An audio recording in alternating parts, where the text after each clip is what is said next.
Hello and greetings to you all, wherever you may be on this beautiful planet. My name is Anthony Altman, and today is the 22nd of August 2025. The title of this video is Free Will, What It Is and Is Not.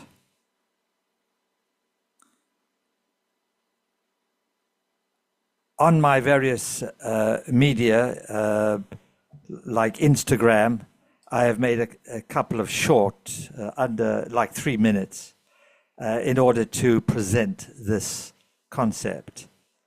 And here is a much longer. I'm hoping to keep it under 20 minutes. I don't like talking fast because I find it disrespectful, and the information is so deep that there requires time for me to formulate my thoughts and speak clearly, and for you to be able to receive them, my thoughts clearly. Free will is something that I have placed a great deal of value.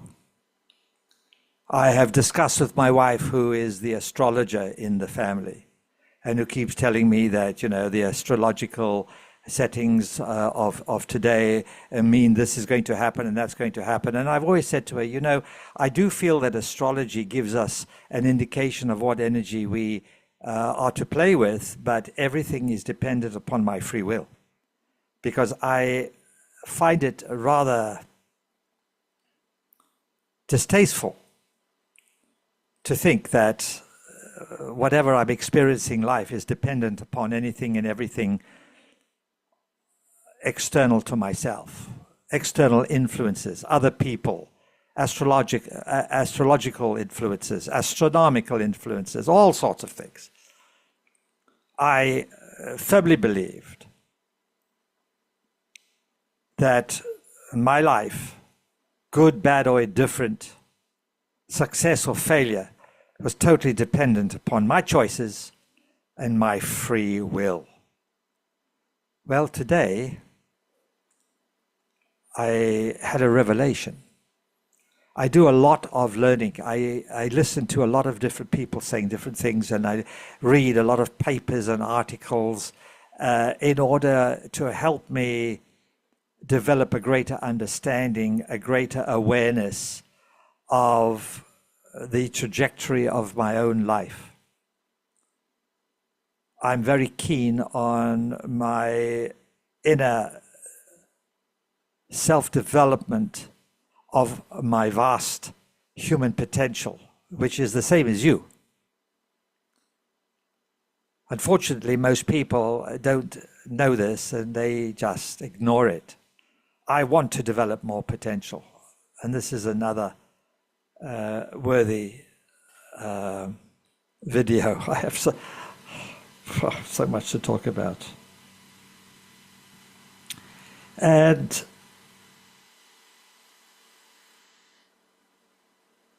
my revelation, I just made a note for another video. My revelation today is that my free will depends entirely upon my state of consciousness, or how much consciousness I embody. And that's another subject, consciousness. Most people don't know what consciousness really is. It depends upon my conscious awareness. How aware am I? How awake am I?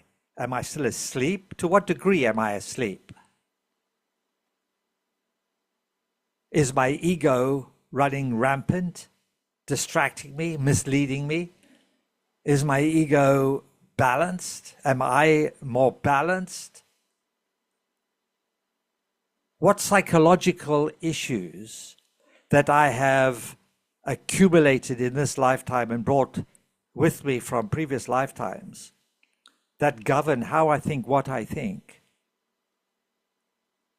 and thereby limit the level and the degree to which I'm exercising my free will? These are the questions I ask myself, and I'm always digging deeper and deeper. And it's paying off. The last few months have been quite difficult for me because I've gone deeper and deeper. And as you go deeper and you're releasing issues that have limited you, it's like a detoxing, like a psychological, metaphysical, spiritual, soul level detoxification. And it is quite understandable that as you are detoxifying yourself, you may feel out of balance, in disarray to some degree. And rather than stop the process and be fearful and go with the process, allow the process, trust the process. Because the process was started with a wonderful choice. Like, who am I? What am I doing here? Where do I come from? What am I doing? How can I exercise more free will, uninfluenced free will? All this. So today is the first video that I am making, a longer video, for some months, because now I feel a bit clearer.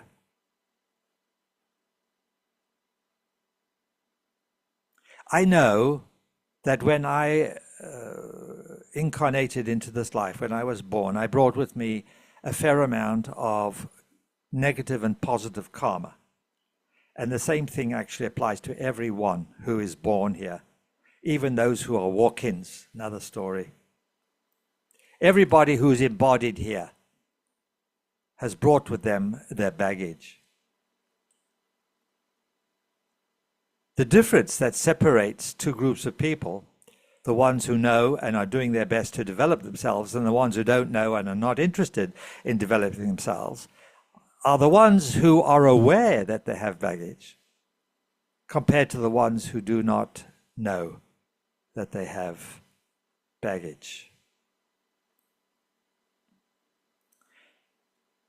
So the karma that I've brought with me influences my free will, because the free will is governed by what karma I'm still working out. And the karma represents unresolved issues, unlearned life lessons. Now, if you have a life lesson in whatever life and you don't learn it, you don't have the benefit of that knowledge and wisdom. It means that sooner or later, whether in this lifetime or another lifetime, you're going to face that very same life lesson and see whether you can learn the lesson.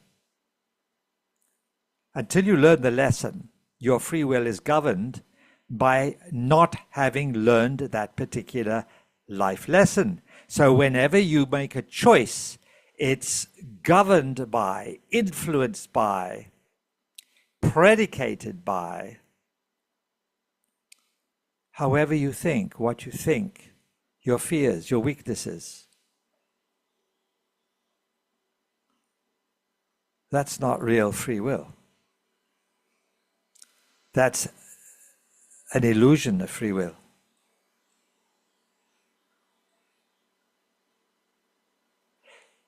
If you have been suffering a great deal, and many, many people have, in childhood especially, we all seem to suffer some form of PTSD, post-traumatic stress disorder. And until that's resolved and released, it governs the way we operate, the way we think, the way we feel, and whatever free will we believe is at our disposal. For instance, if you are in fear of something, then your free will always be relative to that level of fear. The fear will govern how much free will you exercise. That's not free will. That's an illusion of free will.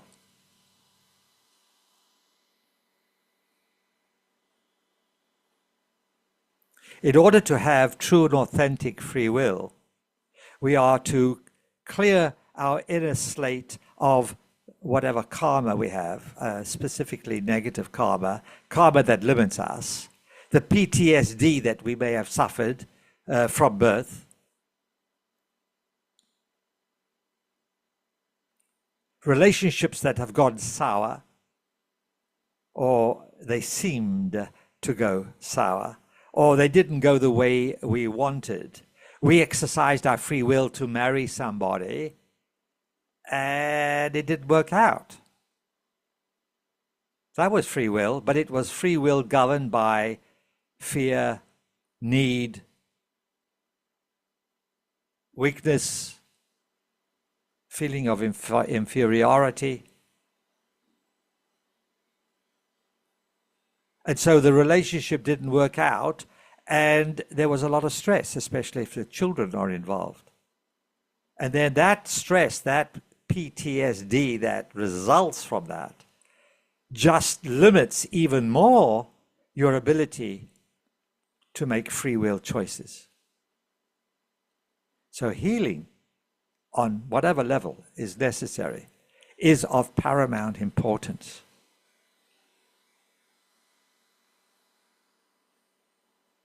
I had another revelation, and it was the result of watching a short video on Instagram, somebody giving me their story, telling their story. And I identified with it so closely.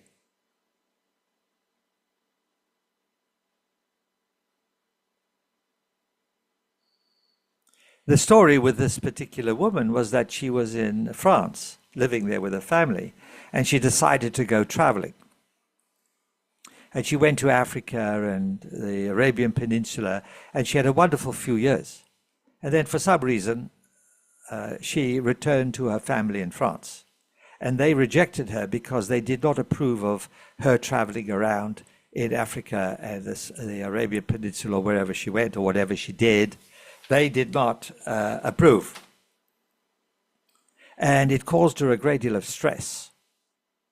So after a few years, she decided that she was going to actually go traveling again. Now, before she did that, the stress that she experienced seemed to cause her health to deteriorate. She had a rash all over her body, and she was not well, and she was really quite poorly. And then she decided to go traveling again.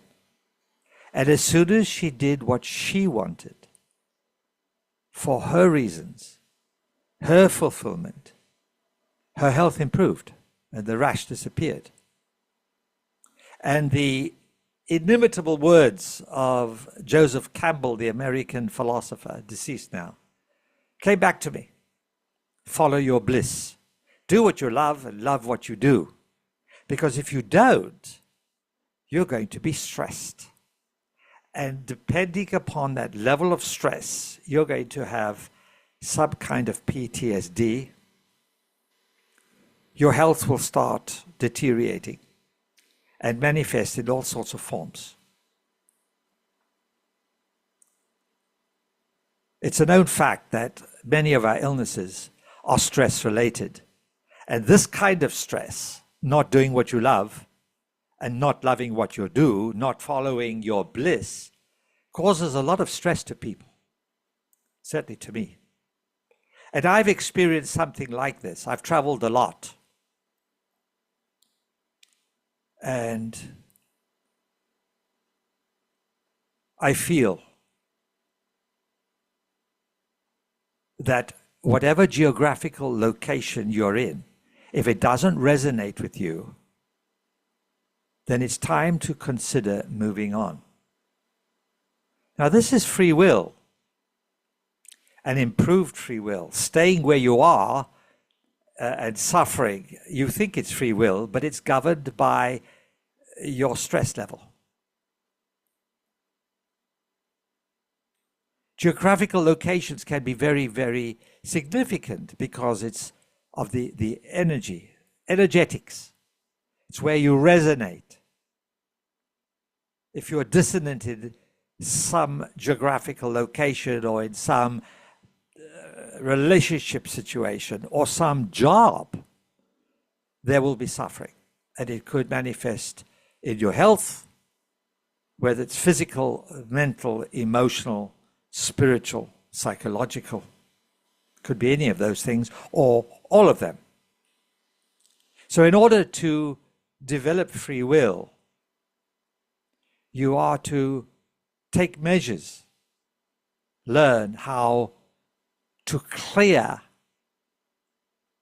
those areas within yourself, those issues that have caused you to think, speak, act in a manner that is not supportive for your highest good. And then you'll be able to make an unadulterated, pure, authentic, true free will. There is more to talk about, but I feel I've said enough. If you have any questions, you wish to discuss this more, send me a message. Thank you very much for listening. Until next time.